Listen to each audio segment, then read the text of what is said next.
So there's more Russian panic right now than we've seen in a long time, with some calling on thousands of reinforcements to be sent forward before they lose key terrain.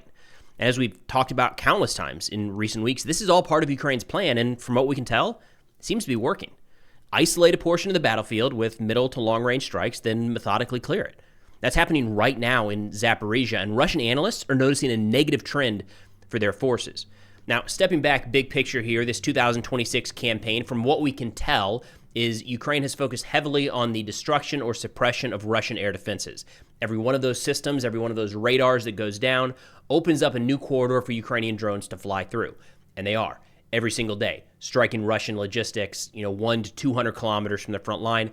Over time, that has a significant impact on Russia's ability to maintain offensive operations at the front, which makes it easier to kill or capture the Russian soldiers that are forward and very difficult to move reinforcements up to hold the line. That is what we're seeing right now in one specific area of the front. Turning to Russian media, Rybar talking about this, saying logistics problems are deeper than they seem. He said, quote, "The situation in Russia's southern regions is becoming increasingly threatening. Since early May, Ukrainian forces have significantly increased the number of drone strikes against vehicles transporting various goods to Kherson and Zaporizhia, as well as Crimea. There is a risk of shortages of certain goods on the peninsula, Crimean Peninsula, and fuel sales are already restricted. The threat is not only the disruption of the Crimean holiday season or the shortage of certain products. Strikes against cargo carriers on the peninsula directly impact the capabilities of the Russian armed forces on the southern fronts, where the situation is already precarious." Now, this is an area that's gotten a little bit of attention in recent weeks. We've started to see Ukrainian offensive operations, kind of localized counterattacks in the West Zaporizhia direction.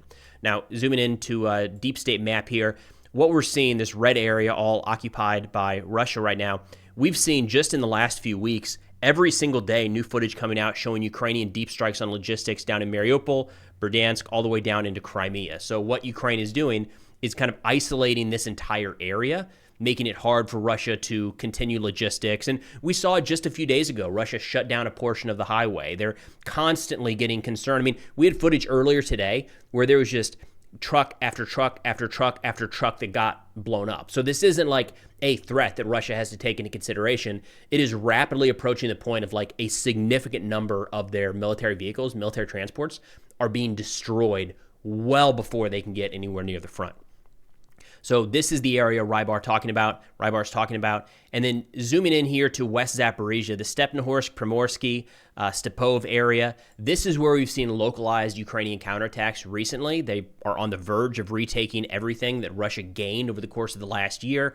And there's some concern from Rybar that this could actually be a place that the Ukrainian armed forces could break out and push through the Russian lines. Personally, I think that's a bit doomer on the Russian side. I'm not sure that's to Ukraine's advantage right now. If they could, I'm not even sure that they would. That's a pretty significant risk. But nonetheless, interesting that we're seeing Russia get more and more concerned all of a sudden in the middle of 2026 that their lines might not be able to hold. Turning back to Rybar, they say the enemy has been attacking on the Kaminsky area for a long time and has managed to advance in several areas, pushing back Russian forces. Stepnohorsk and Plovny have been nearly lost, along with virtually all territorial gains made by the Russian armed forces during that offensive that began in early 2025. We've heard this from a number of Russian analysts at this point, talking about how the Ukrainian localized counterattacks are taking back everything that's been gained over the course of a year. Think about the losses that Russia would have sustained just trying to take this territory, and you blink, and in the matter of a couple weeks, it's all gone. We're hearing this from a number of Russian channels as well. Call sign Ositin, Russian mill blogger, on May 22nd, talking about the fighting here in the Stepnohorsk area, said, quote, "Hold on, brothers." And then he followed up a few days later on May 24th by saying, quote, "It's very hard for our soldiers there. There are too damn many Ukrainians. I still don't understand where they get so many people from. Our guys are repelling wave after wave, but they just keep coming and coming. I repeat again, if we don't get either drone operators or just thousands of drones there right now, it will be even harder for us in the future, and surrendering the city of Stepnohorsk would be a huge loss. It's time to solve this acute problem in this direction. The lack of drones, because several settlements before Stepnohorsk have already surrendered, and the news from there will not be good at this pace." And we're seeing a number of, very pro-Russian, Russian nationalist mill bloggers talk about the troubling direction that the war is going in. He's not the only one. We've got a couple more to get to here. Now, in talking about what comes next, this is where Rybar takes it from it's a difficult situation at the front to they might be looking at a Ukrainian breakthrough at some point in the near future. He says there's a risk that the enemy will not only restore the status quo, but launch an offensive along the Kaminsky-Sherbaki line. So essentially this entire area on the map here. He says, considering the Ukrainian forces have already partially destroyed the logistics of southern Russia and the land corridor to Crimea, it is not difficult to imagine what will happen if the Ukrainian armed forces manage to break the Russian forces' defenses along this line. The Russian army will have to deploy reinforcements along the route to Vasilivka, the roads which are already under significant attack. So that's coming up here from the south. Like, yeah, 100%. Talk about the isolation of the battlefield. This is the main road moving up into this area. So yeah, this entire road is under heavy Ukrainian drone attack right now. Rybar says in the worst case scenario, stabilizing the situation will require the deployment of additional forces via routes such as Tokmak and the more distant Berdansk and Mariupol. Even the delivery of civilian cargo along these routes is already severely disrupted.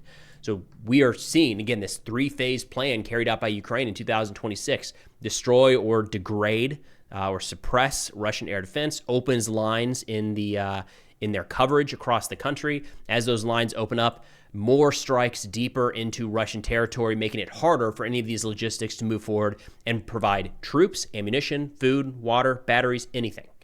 Harder and harder for Russia to hold on. And we're seeing, now I would expect to see some countermeasures put in place by Russia. We haven't really seen that quite yet. And the strikes, the deep strikes are taking a toll. We should look at this very similar to when HIMARS rolled out onto the battlefield early in the war. Russia knew that was coming. They did not adapt, and they suffered some pretty significant losses over the course of probably 3 to 5 months where there were near daily high-value targets getting hit by Ukrainian forces. Russia adapted. They found out ways to shoot down, new ways to shoot down the HIMARS. They moved a lot of their locations outside of HIMARS range, which was more doable then than it is now. These drones are flying significantly further than a traditional HIMARS Mike 3-1 rocket could. So they adapted. And that's why the HIMARS strikes have not been nearly as effective or frequent recently as they were at the beginning of the war. So we should expect Russian adaptation. It's just going to be a question of at what cost and how much does that impact the situation at the front. But again, we're seeing a number of Russian analysts and mill bloggers getting frustrated and angry with what they're seeing. Alex Parker Returns said, quote, "The scale of losses is already huge, but they continue to increase every month. All roadside areas are littered with burned trucks and military equipment. Thus, roads that were previously considered deep rear areas, that is 30 kilometers and further from Luhansk People's Republic, are losing more than 100 vehicles per week. By the autumn, this will lead to a total paralysis of all logistics from the Kharkiv region all the way down to Crimea, which is to make the continuation of military operations completely impossible. There is no countermeasures for this." Again, I think he and Rybar are a bit overly pessimistic, a bit kind of on the extreme end of the doomer scale right now. There are a lot of countermeasures available to stopping drones, from nets to mobile counter-drone teams to additional electronic warfare jammers to all sorts of things could be done. It's a matter of, does Russia have the ability to surge those into some of these areas and defend the entirety of the occupied territories of southern Ukraine? To that end, probably not. But as we sit here today, we still really haven't seen any sort of response from Russia trying to mitigate the effects of these drones. The one that I heard the other day was try driving not at night and keeping the music to a minimum so you can hear the drones as they approach. That's probably not ideal. I mean, best case, the driver's getting out of there and the vehicle's still going up in flames. So anyways, this middle strike is a major issue for Russia. Every single day, we're seeing more and more Russian analysts, pro-Russian accounts, get frustrated with what they're seeing and the direction this is going. So this is going to be a big one to keep an eye on in 2026. Now, quick update on the fundraiser. We teamed up with Ukraine Aid Operations. Again, worked with them a number of times. Got to link up with them last time I was in Ukraine. Great organization, and it's a 501c3, so every one of your donations is fully tax deductible. We teamed up with them to provide a number of unmanned ground vehicles to various Ukrainian units. And we got some cool prizes or rewards here, I think. We've got, for $200, a patch from the 43rd Mechanized Brigade, $400, a patch from the 43rd and the 36th Marine Brigade, $1,000 for a signed unit flag, and then $4,000 for this really unique metal figurine made from bullet casing. So we're well on our way, moving along on this one pretty fast because you all are incredible. Again, unmanned ground vehicles through Ukraine aid operations to a number of Ukrainian units fighting at the front. For those interested and able, that link will be in the description below. But that's all we got for now. Thanks for watching, and I'll see y'all next time.